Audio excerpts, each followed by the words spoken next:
This talk is sponsored by the Central Virginia node of Cyber Commonwealth Initiative, and we're a state program establishing Virginia as a global center of excellence in cybersecurity research through supporting research, workforce development, and innovation at the intersection between cybersecurity, autonomous systems, and intelligence. And each year, CCI-CVN sponsors research and experiential learning projects, and today's speaker is a recipient of that funding. So today we have Dr. Sherif Abdelwahed, and he is a faculty member in the Department of Electrical and Computer Engineering at VCU. And he has a background in computer engineering, and he has significant research contributions exceeding $12 million for groundbreaking projects supported by organizations like NSF, NASA, and Boeing. And today is going to share insights on developing of a model-based home automation system, aiming to create an innovative and affordable and user-friendly solution for smart home management. And join me in welcoming Dr. Abdelwahed as he unfolds the future of home automation in this exciting talk. So enjoy this session of our speaker series presentation and be sure to stay for the Q&A session afterwards. Hello, everyone. I'm going to talk today about the latest project that I've been working on with my colleagues here at Virginia Commonwealth University to develop a model-based home automation system. In this talk, I'm going to talk about the underlying foundations, the model-based approach, which is applicable to a wide variety of systems, not just a home automation system, but a wide variety of cyber physical systems. And then I'm going to talk about the control algorithms that is being used and how we incorporated into it the learning approach to enhance the accuracy and the effectiveness of the management system to deal with the variations in the home automation system, the disturbance, and the environment conditions that is hard to model directly using mathematical computational models. So I'm going to talk about some of the simulation results when applying this to different kind of home zoning. The simulation shows that this model-based approach combined with learning have exceeded in performance the existing approaches that is only using models or learning approach individually. So let's talk about the model-based control for system management. The model-based approach is trying to build a management system that is acting based on a system model.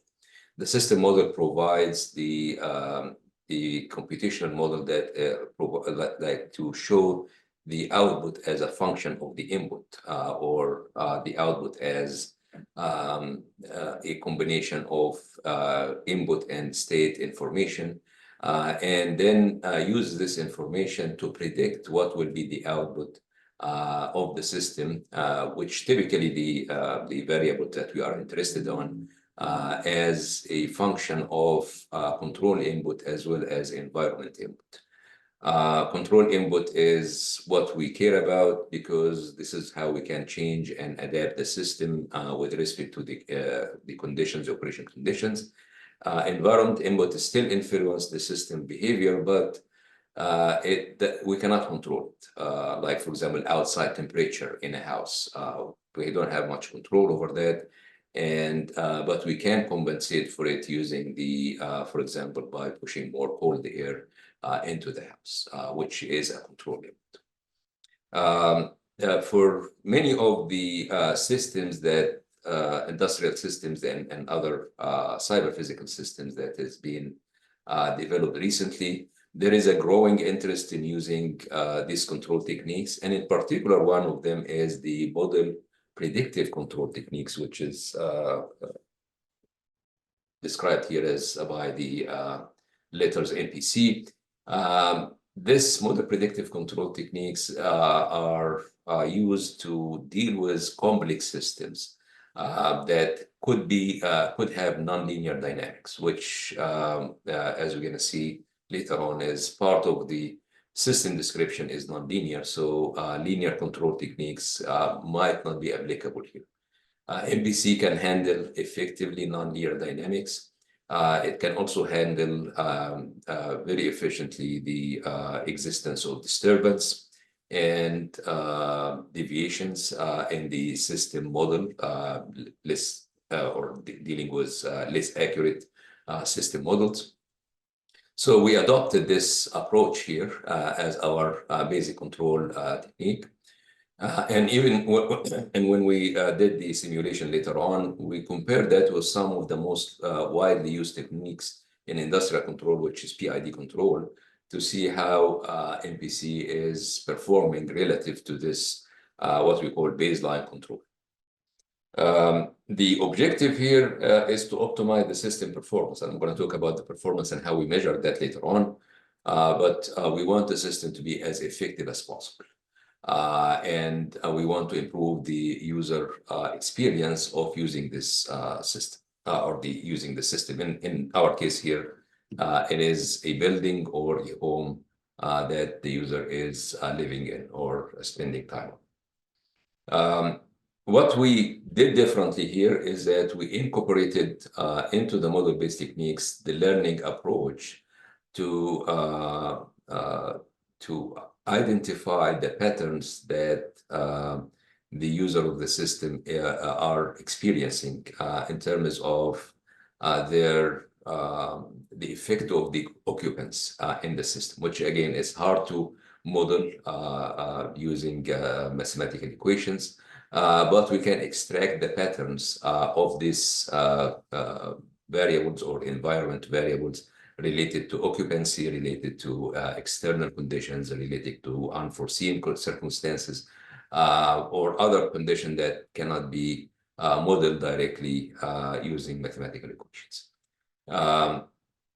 So we incorporated into the control approach this machine learning techniques to allow us to predict the environment conditions for the system and give us, based on that, a better result, better control result, as we have better knowledge about the current environment conditions, and we also we will be able to predict future environment conditions based on the history of these conditions that we accumulated over time as the user continued to use the system. So this diagram shows a kind of layout of the overall building management system that we have developed. At the top left part here is the system model, which include the define the next state as a function of the current state, the input, the environment condition, and the set of parameter theta. Usually this model is driven from knowledge about the system and from physical principles. But it will be retuned and re-estimated based on the actual measures that are coming from the system. So as we receive more measurements, input-output measurements from the system, we should be able to use some of the model parameter, revise that to reflect a more accurate description of the system model. We have the environment module, which is basically estimating the environmental condition of the system. So here we are using some kind of forecasting techniques to estimate these parameters, lambda, which reflect the environment conditions such as outside temperature, outside humidity, the weather condition, whether it's a sunny or cloudy, and other factors that affect the condition of the home in general. And also it not only just the weather, but also it tries to learn and identify user patterns or occupancy patterns that also affecting the performance of the building. The environment environment condition is estimated using environment measures. So environment is not controllable, but it's measurable or observable. So we can have sensors that can be that can be attached to some of the environment variables that we want to monitor and used for estimation, and record these values and keep a history of it, which will be used to enhance our prediction about these environment conditions. The environment module and the system module model will be used by the performance optimization module or the management module that will use these models to optimize the system performance. And the system performance is characterized based on an objective function, which part of which will be physical-based specification that is like related to the physical characteristics of the building, and others will be learning-based specification, which is learned from the user. For example, the user comfort in the home is something that we learn, and it's not physical measurement that we have to get it through user feedback. So that is part of the specification and part of the requirement of the system, and it's part, and it will be incorporated into the objective function as the system continue to optimize the overall performance of the house or the building. These control or management modules will be contained within a service, and will be this service will allow will be contained in a computational box, which will be connected wirelessly to a handheld device that the user can use for visualizing the different trends in performance, and will be used to allow the user to insert his or her like preference and override some of the management decision if need to be.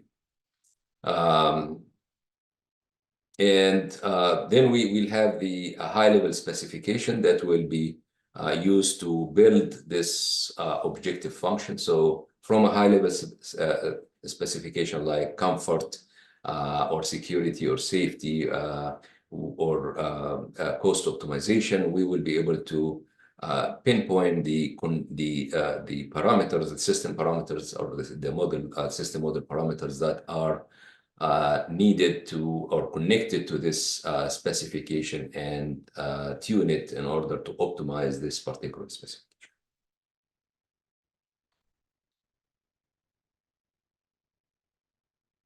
So as I mentioned, we are dealing with a model-based approach here, and we describe the system, which in general in nonlinear system is using a set of state equations that define the system as a state as a function of the current state and the input. In addition, the input is, as I mentioned, is partially part of it is a controllable input that you can use to control the system performance. The other part is environment input, which is not controllable but observable, and you can use it also to use the measurement from the environment to predict what will be the environment condition in the short and long-term horizon. The specification, when we talk about building management or house management, we are dealing with a variety of requirements, which includes a set of categories. One of them is the indoor conditions of the building, which affects its reliability in addition to safety. Also, we have the comfort specification, how the user are comfortable within the building, and that relate to different factors, including temperature, humidity, visual specification, other kind of specification that is affecting the comfort of the people within the building. We have safety and security specification to make sure that the system is safe and ready for any kind of contingency or unforeseen events. And also it is secure in a sense that it will have its own kind of restrictive access to some parts of the building, and restrictive access to the internal network, and so on. Also at the top of our specification is cost effectiveness. We want to make sure that the system operation or the operation of the overall system, which is again the building here, is as effective as possible. So we try to minimize unnecessary kind of operational cost by turning off unused resources and tweaking the system operation as needed, but per need base. So rather than making everything operational at every time, but trying to predict or the occupancy needs and based on that tweak the inputs of the system so that you can have per demand usage of resources rather than having everything available all the time. So for example, lights should be restricted to the area where people are there within the building, and should be turned off when there are people in other areas.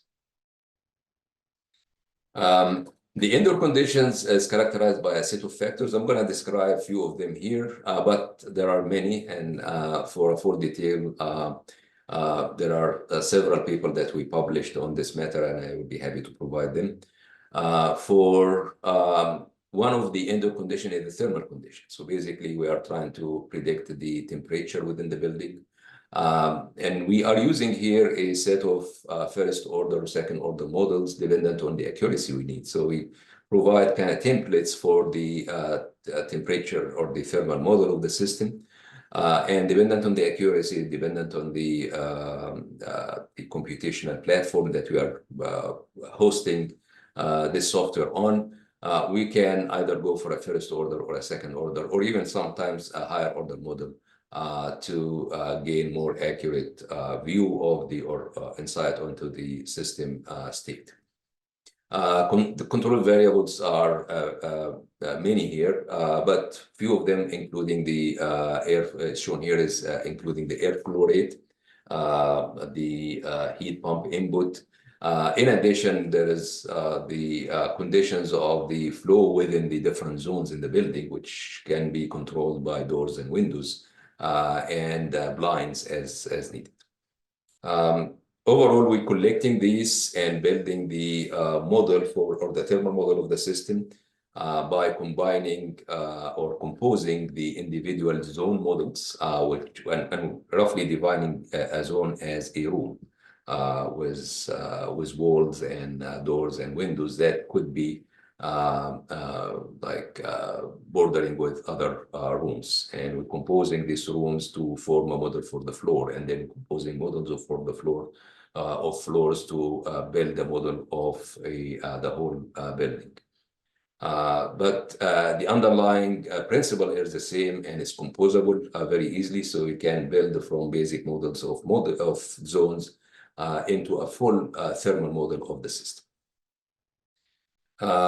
Another factor we are taking into consideration here is the humidity conditions of the building. And again, we are using a modified BRE model. BRE is the Building Research Establishment Model, which characterize the humidity, again, using the shown equations. And basically, it's a state-based equation that characterizes the humidity in a zone based on the moisture generation rate, the indoor air volume, and indoor temperature, and so on, and the wall surface temperature, and ventilation airflow speed. And in addition to that, we also, in a more detailed formulation, it contains the factor of the occupancy, how many people's in the room.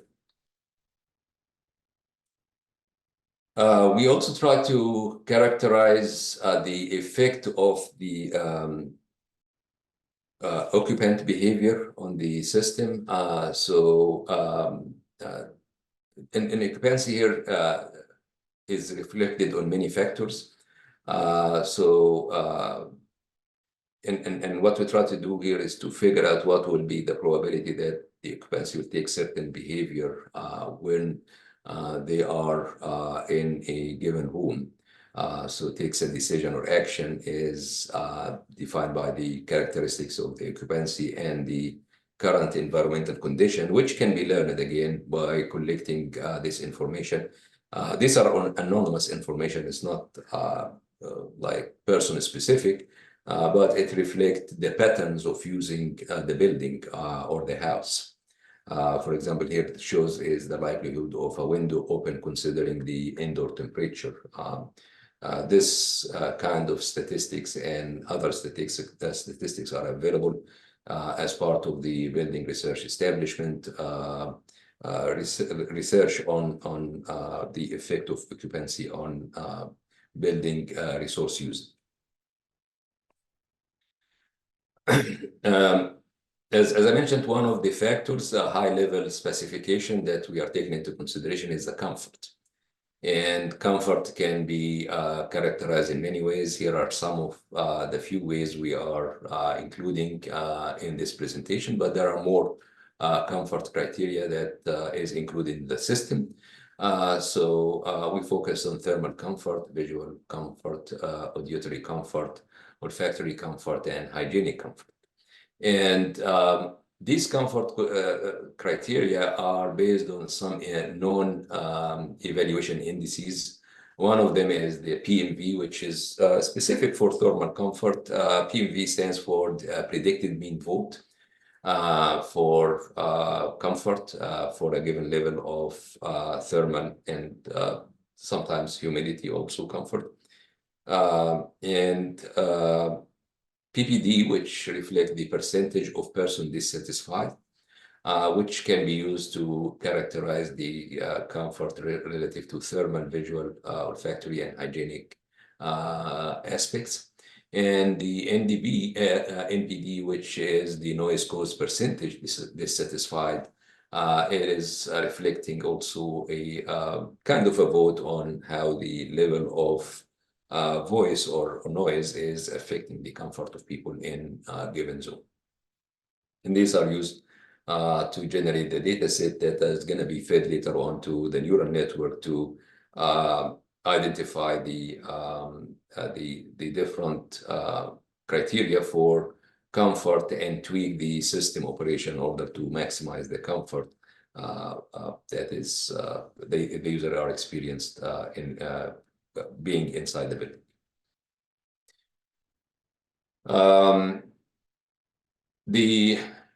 For the PMV, I didn't show the equations here, but there's these are have been from the data that is being gathered in many scenarios. They come up with a rough equation that characterize the PMV factor, which are related to air temperature, velocity, relative humidity, metabolism, clothing insulation, mean radiant temperature, and so on.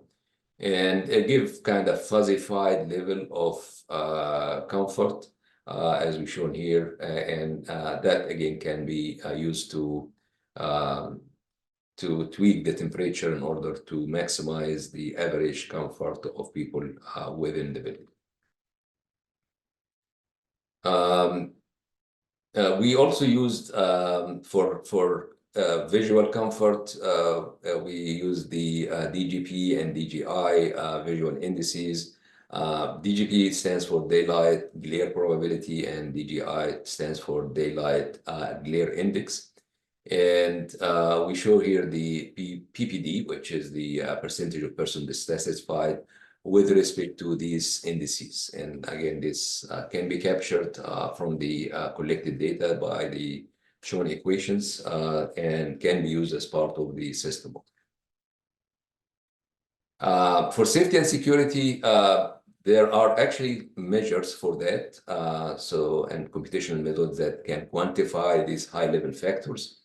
So building safety is characterized by how the building is safe at the current moment, given its current conditions, the history, the occupancy, the management. It has a lot of factors that characterize the safety of the building. So, and it's something that we try to optimize as one major dimension in the overall performance of the system. And for security, we'll make sure that the building, especially buildings that have a restricted zone to that these zones are have limited access.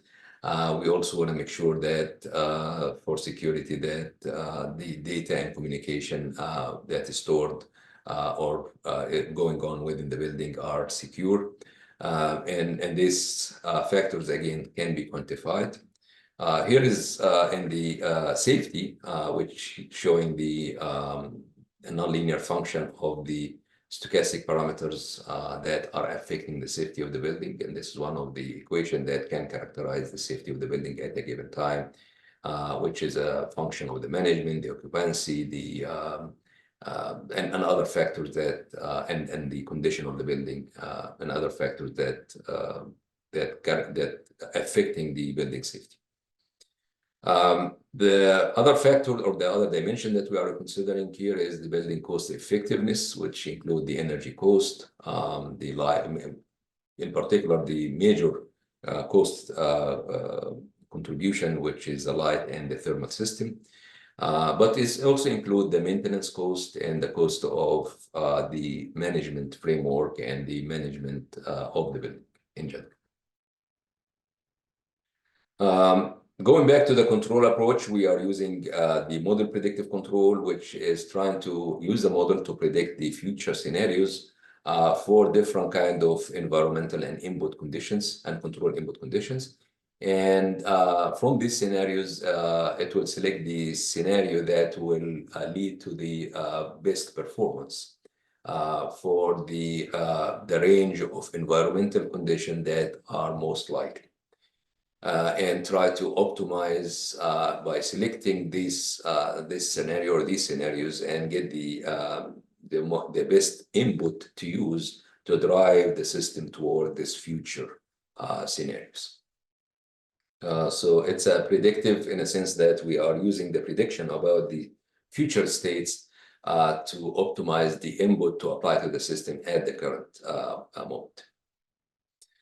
Because of the complexity of the system, we are using a distributed model-based control. So we are using the concept of decomposition coordination, in which we are decomposing the problem into a set of sub-problems. Each one is targeting one of the subsystem, and the subsystem here is a zone or a floor in a building.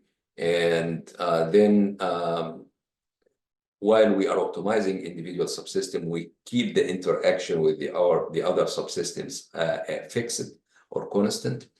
And the result of the low level or the subsystem optimization will go to a coordination through a coordination network to a high level controller that will update the interaction between the subsystems to reflect a more accurate interaction based on the solution of their optimization problem, send that back into the subsystem to revise their optimization or to run the optimization again with the revised interaction variable, and continue in this loop or this iteration until the interaction between the subsystem reach the level where there is no error in predicting this interaction between the subsystems, or the error is minimized in predicting the interaction with the subsystem, with the other subsystems.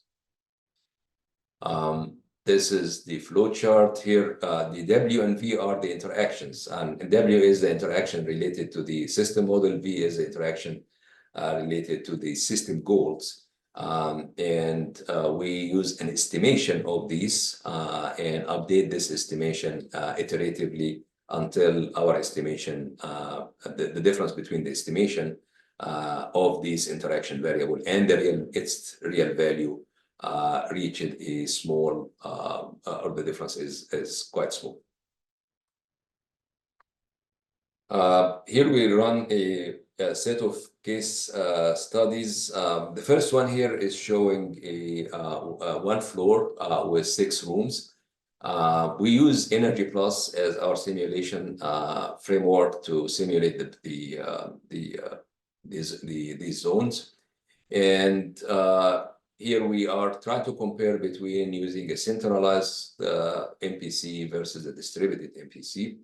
And in terms of performance, the centralized and distributed are very close to each other.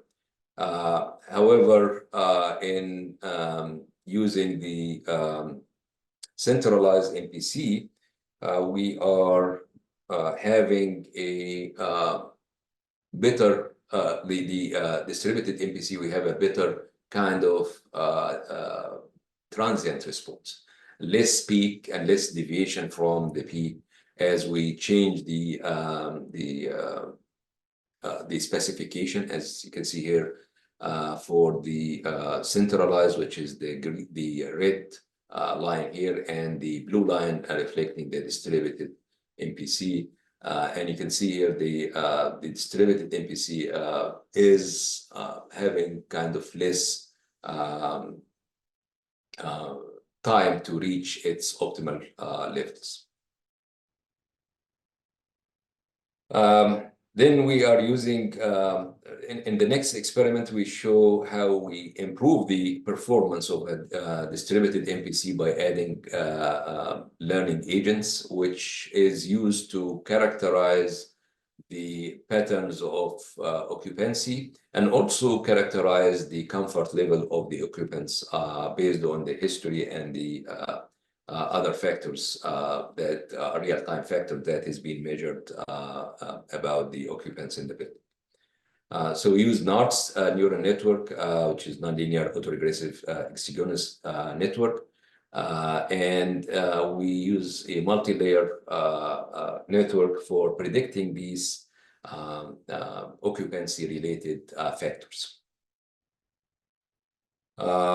So part of the system, we have the building model, which is energy plus model, which is fed with the set point, the time, the occupancy, the irradiation, and the current temperature, output temperature. And we use the model-based prediction plus the neural network to identify different occupancy factors, which will go into the cost function, and that update the current cost based on these factors, and from which the optimizer will define the set point for the current different factors that within the different control parameters within the building to optimize its performance.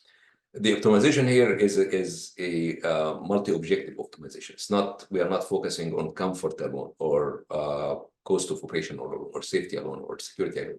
It's a combination of these. And the weight for each one will be adjusted by the user. So if the user is more interested in more comfort that might come at the expense of the cost of operation, then it will increase, the user will increase the comfort factor by adding more weight to this factor in the for the optimizer. So and also like it is up to the user or the system manager to update these weights to reflect the different interest on these high level parameters. As I mentioned, they are the comfort, safety, security, and cost of operation. This shows the learning, some of the data related to learning for the learning the different kind of factors that affect the system performance.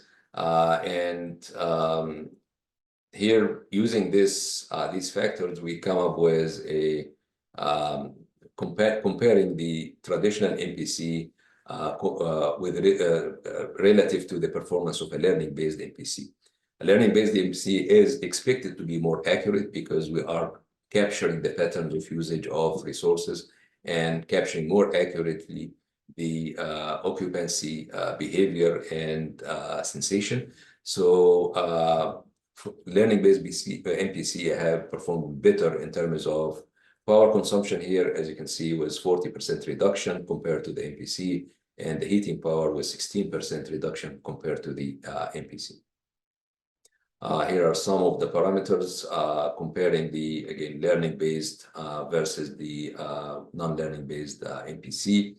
In general, we see better performance in all factors, not just the comfort factor or the cost of operation, but in all factors related to the performance of the system.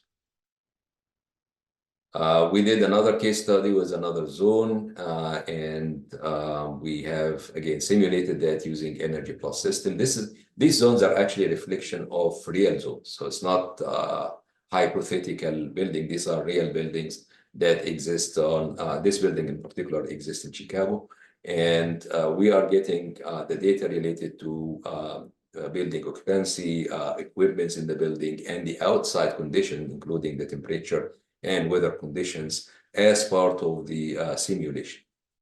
So it reflects as accurate as possible real life scenarios here. That is, again, more detailed view of the learning-based control strategy, where we can use different parts of the system or measurements from the system to estimate the thermal comfort, visual comfort, and other kind of comfort parameters, and incorporate that into the cost function that is feeding the optimization engine to build using this cost function, as well as the measurement about the current system states, as well as the system model, to compute the optimal control inputs that will go to the actual building in energy costs.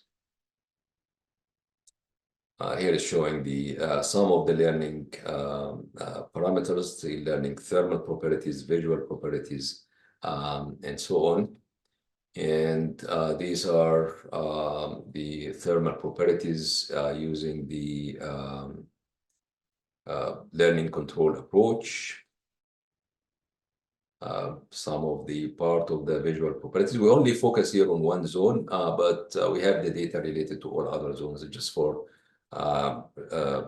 demonstration here, we are focused on the north zone, but all the data reflect again the improvement in performance using the learning-based control approach. We come up with the we taken the average of all these simulations. And compare that with a baseline approach. We will see that significant improvement in different kind of important dimensions on the system specification, including the energy consumption. You can see here significant reduction, thermal comfort improved, light energy consumption is improved, visual comfort improved. All other comfort factors are improved as expected using the learning-based approach. So in this presentation, I try to give a high-level overview of the home automation, model-based home automation, and emphasized on the importance of incorporating learning-based prediction and estimation to reflect the complex dynamics of the system. So basically, the system is not just the physical component, but it is an interaction between physical, cyber, as well as human elements, and we are that's contribute to the complexity of the system dynamics. Model-based approach by itself will not be very suitable here because it will not be able to capture the various complex parameters and variables in the system. A combination of model-based and learning-based approach seems to do better, as shown here in this experiment. And we are moving forward with a real implementation of this control approach. And as I mentioned earlier, we'll working on commercializing this research and use it for part of the packages for building construction. So with this, I'm going to stop here, and we'll be happy to take any questions. Thank you for taking the time out for the presentation, Dr. Abdelwahed. Thank you for giving me this opportunity to present this work. Yeah, everyone be sure to follow CCI-CVN on our social media platforms as well.